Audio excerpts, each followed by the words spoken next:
Hello friends, my self तनु सैनी। आज हम पढ़ेंगे नेफ्रोटिक सिंड्रोम। नेफ्रोटिक सिंड्रोम क्या होता है? इसमें मतलब जो पोडोसाइट्स होती हैं एपिथेलियल सेल्स की या ग्लोमेरुलर बेसमेंट मेम्ब्रेन जो होता है उसमें अगर कोई डैमेज हो जाता है तो आपकी नेफ्रोटिक सिंड्रोम हो जाता है। ये मैंने अपनी पहली वीडियो में बता रखा है कि पोडोसाइट क्या होते हैं, तो आप वहाँ पर देख सकते हैं। नेक्स्ट इसमें है कॉज क्या होते हैं नेफ्रोटिक सिंड्रोम के। तो प्राइमरी कॉज जो किडनी पर इफेक्ट करते हैं जैसे फोकल सेगमेंट ग्लोमेरुलोस्क्लेरोसिस, मतलब FSGS कहते हैं इसे। ये जो डिजीज है आपकी किडनी के ग्लोमेरुलाई पे इफेक्ट करती है। मतलब जो मैं दिखा देती हूँ, जैसे ये है आपकी किडनी का वोमेंस कैप्सूल, तो यहाँ पे जो होती हैं कैपिलरीज हैं ग्लोमेरुलस कहते हैं। तो इसमें हो सकता है या जो कॉज करती हैं मतलब कुछ फिल्टर में कोई दिक्कत हो, जो फिल्टर होता है वो स्केयर्ड हो जाता है। ये मोस्ट कॉमन कॉज है नेफ्रोटिक सिंड्रोम में। मतलब जो ब्लैक एडल्ट होते हैं उनमें होता है ये। नेफ्रेनस नेफ्रोपैथी मतलब डिजीज है। इस डिजीज में क्या होगा, जो प्रोटीन है वो किडनी का एक पार्ट, मतलब to build up in the part of kidney में ही प्रोटीन बनता है जो ग्लोमेरुलर बेसमेंट मेम्ब्रेन कहलाती है। It is the most common cause of nephrotic syndrome in white adult. मतलब जो गोरे लोग होते हैं उनमें मेम्ब्रेनस नेफ्रोपैथी होती है, जो काले लोग होते हैं उनमें फोकल सेगमेंटल ग्लोमेरुलोस्क्लेरोसिस होता है। जो मिनिमल चेंज डिजीज है इसे हम NIL डिजीज भी कहते हैं। ये जो डिजीज है आपकी मेन कॉज है नेफ्रोटिक सिंड्रोम, मतलब चिल्ड्रन में होता है ये, और एडल्ट में भी हो सकता है लेकिन ये ओल्डर एज में ज़्यादा होता है। तो ये प्राइमरी कॉज है। सेकेंडरी कॉज जो होते हैं मतलब कि बॉडी के अदर जो पार्ट्स होते हैं उसमें हो सकता है, जैसे डायबिटीज हो गया, ल्यूपस हो गया, एमाइलॉइडल इन्फेक्शन जैसे HIV और एड्स हो गया, hepatitis B, C, allergic reaction हो सकता है, कुछ मेडिसिन जैसे non steroidal anti inflammatory drugs जिन्हें हम NSAID कहते हैं। जेनेटिक डिसऑर्डर हो सकते हैं। नेक्स्ट इसमें साइनल सिम्टम्स है नेफ्रोटिक सिंड्रोम के। देखिए एडिमा है, मतलब कि जो आई लिड है आपकी वो पुफी हो जाएगी, जो है ना, पुफीनेस आएगी आपके आई में। लेग्स में स्वेलिंग हो सकती है, एंकल में, फीट में, लोअर एब्डोमेन में हो सकती है, अदर पार्ट्स में भी हो सकती है। तो इसमें आपको KFT कराना बहुत ज़रूरी है। होती यूरिन हो सकता है या फोमी हो, मतलब झाग से हो यूरिन में, क्योंकि आपका जो सरफेस टेंशन है वो सीवियर प्रोटीन यूरिया हो रहा है, मतलब यूरिन के थ्रू प्रोटीन निकल रहा है जिसकी वजह से ये हो रहा है। वेट गेन हो सकता है क्योंकि काफ़ी ज़्यादा रिटेन हो रहा है फ्लूइड। टायर्डनेस होगी और एपेटाइट मतलब भूख नहीं लगेगी आपको। नेक्स्ट देखिए इसमें anaemia, iron resistance microcytic hypochromic type का अनीमिया होता है क्योंकि इसमें ट्रांसफेरिन लॉस हो रहा है। डिसिप्निया मतलब कि आपका डिसिप्निया मतलब जो डिफिकल्टी होगी आपके ब्रीदिंग में, मतलब प्लूरल इफ्यूजन हो सकता है, डायग्रामेटिक कंप्रेशन हो सकता है with ascites. May have features of the underlying cause, जैसे रैशेज हो सकते हैं, सिस्टेमिक लूपस एरिथेमेटस, मतलब कि आपके बटर लाई की तरह आपके फेस पर रेडनेस होती है तो सिस्टेमिक लूपस एरिथेमेटस कहते हैं। न्यूरोपैथी हो सकती है डायबिटीज के साथ। तो ये आपके अंडरलाइन कॉज हैं। मूरेक नेल्स क्या होते हैं, इसमें वाइट लाइंस होती है जिसे लिकोनकिया कहते हैं। इसमें जो लाइन होती है वो आपके नेल के अक्रॉस जाती है, मतलब पैरेलल जाती है। जैसे ये देख रहे हैं आप, ये आपकी वाइट लाइन दिख रही है ना, ये करके ये होगी आपकी मेरेक नेल्स होंगे। तो ये आपके पैरेलल जाते हैं, लेनिना के बिल्कुल पैरेलल रहेंगे और ये does not move along when nails grow. और जैसे जैसे आपके नेल्स ग्रो करते हैं उसके बाद नहीं ग्रो करेंगे, जहाँ पर हैं वहीं रहेंगे। तो ये आप जैसे ही इस पर प्रेशर डालते हैं तो ये आपके डिसअपियर हो जाते हैं, इससे कहते हैं मेरेक नेल्स। ये नेफ्रोटिक सिंड्रोम का एक सिम्टम है। ये कैरेक्टरिस्टिक ऑफ एडिमा जो आपके नेफ्रोटिक सिंड्रोम में दिखते हैं, मतलब ये किडनी में अगर फिल्ट्रेटिंग मेम्ब्रेन की परमिलिटी ज़्यादा हो सकती है, या फिर उसके बाद क्या होगा, प्रोटीन यूरिया आपका होगा। जब फिल्ट्रेटिंग मतलब परमिलिटी आपके बढ़ गई है तो प्रोटीन जा सकता है आराम से।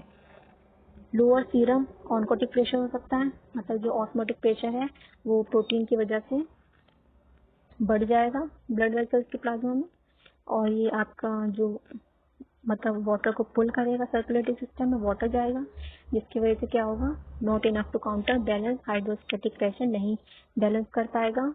जो फ्लूइड है वो आपका इंटरस्टिशियल टिश्यू में एक्यूमुलेट होगा और जो सोडियम और वाटर रिटेंशन है वो क्या करेगा, एडिमा कॉज करेगा। नेक्स्ट देखिए जो एडिमा है वो क्या क्या कर सकता है। एडिमा पहले तो आपका आइज में पोफीनेस लाएगा मॉर्निंग में जो दिखती है हमें, या फिर लेग में एडिमा ला सकता है। प्लूरल इफ्यूजन कर सकता है, मतलब एक्सेस फ्लूइड जाएगा आपके जो प्लूरल स्पेस होता है लंग्स में, पल्मोनरी एडिमा कर सकता है उसमें, या फिर पेरिटोनियल कैविटी होती है उसमें फ्लूइड जाएगा तो एसाइटिस कर देगा। जनरल एडिमा हो सकता है तो एनेस्टेरा में हो जाएगा।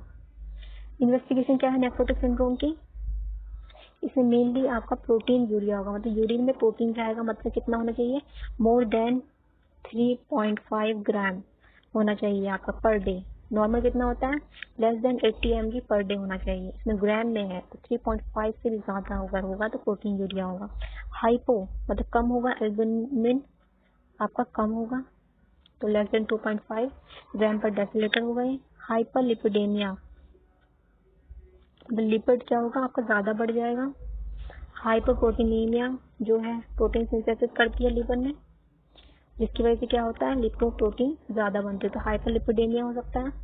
लिपिड यूरिया क्या होता है, यूरिन में लिपिड निकले जिसकी वजह से क्या होगा, मतलब ये ज्यादा टेंशन नहीं है डायग्नोसिस के लिए, बस बता रखा है। हाइपोनेट्रियमिया मतलब जो सोडियम है वो कम आएगा, सोडियम एक्सप्रेशन कम होगा आपका। Other as per glomerular nephritis, अभी ग्लोमेरुलर नेफ्राइटिस हम पढ़ेंगे। डायग्नोसिस देखिए इसमें क्या है, जो एल्बुमिन है मतलब प्रोटीन है वो हाई लेवल में रहेगा यूरिन में, जिसे हमने प्रोटीन यूरिया कहा है। हाइपो एल्बुमिनेमिया क्या होता है, ये प्रोटीन जो होता है ब्लड में कम होता है, ब्लड में प्रोटीन कम होगा तो हाइपो एल्बुमिनेमिया कहेंगे, क्योंकि एल्बुमिन को हमने प्रोटीन बताया है। देन एडिमा क्या होती है, फेस पर, लेग पर, एंकल पर आपके क्या दिखेगी, सूजन दिखेगी, क्योंकि आपका जो फ्लूइड है वो रिटेंशन हो रहा है आपकी बॉडी में। या हाइपर लिपिडेमिया हो सकता है, मतलब कि ब्लड में क्या होगा, लिपिड्स, कोलेस्ट्रॉल इनका लेवल बढ़ जाएगा। ये काफी खतरनाक होता है, आपको डायग्नोज करने में हेल्प मिलेगी कि नेफ्रोटिक सिंड्रोम है। देन नेक्स्ट देखिए इसमें कॉम्प्लिकेशन है नेफ्रोटिक सिंड्रोम अगर आप नहीं कराएंगे ठीक तो क्या क्या हो सकता है, अनीमिया हो सकता है, हार्ट डिजीज हो सकती है, हाई ब्लड प्रेशर हो सकता है, फ्लूइड बिल्डअप हो सकता है बढ़ जाएगा, एक्यूट किडनी इंजरी हो सकती है, या and stage of renal disease हो सकती है, किडनी फेलियर हो सकती है, और इवन डेथ भी हो सकती है।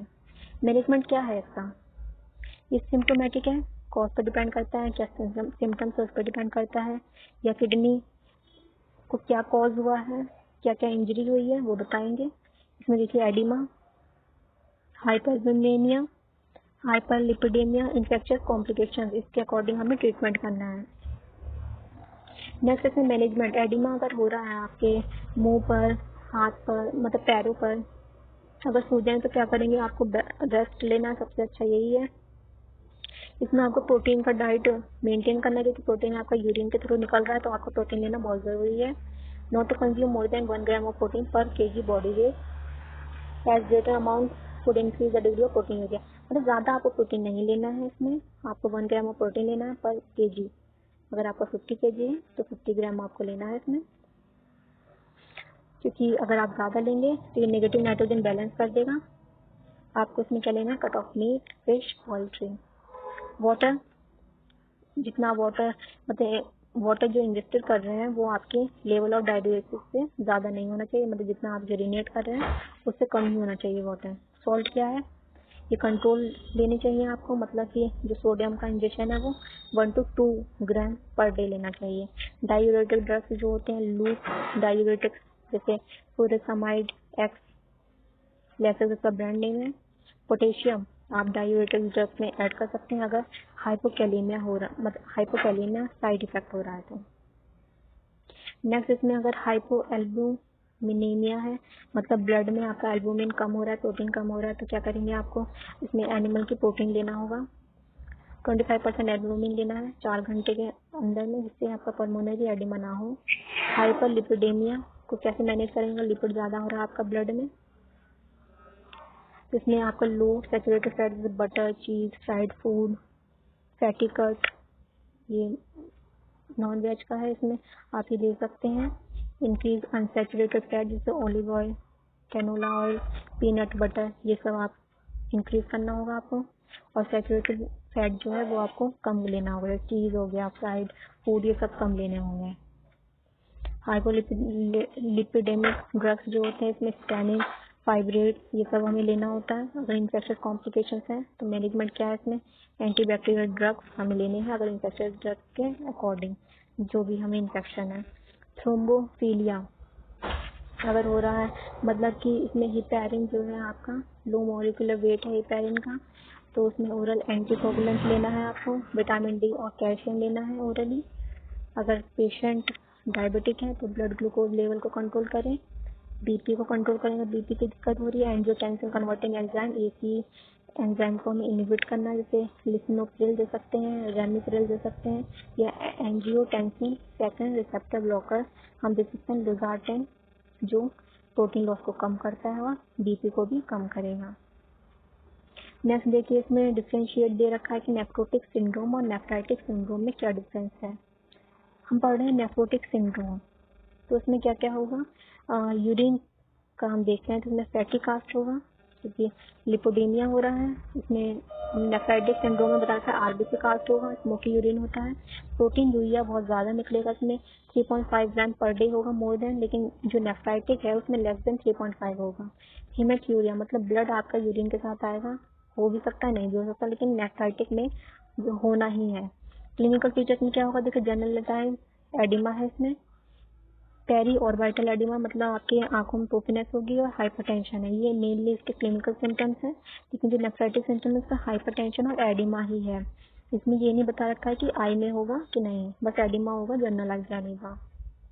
नेक्स्ट देखिए, यहाँ पे हमने थोड़ा आयुर्वेद का मैनेजमेंट बता रखा है नेफ्रोटिक सिंड्रोम में।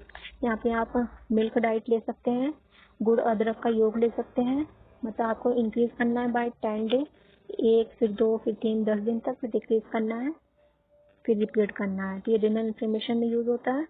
गुड़ा शुंठी, गुड़ पिपली या गोमूत्र हरीत की हो, 10 मूल हरीत की, 5 मूल चूर्ण, 3 पंचमूल हम देते हैं नेफ्रोटिक सिंड्रोम में। Thank you for viewing my video, please share and subscribe my channel. Thank you.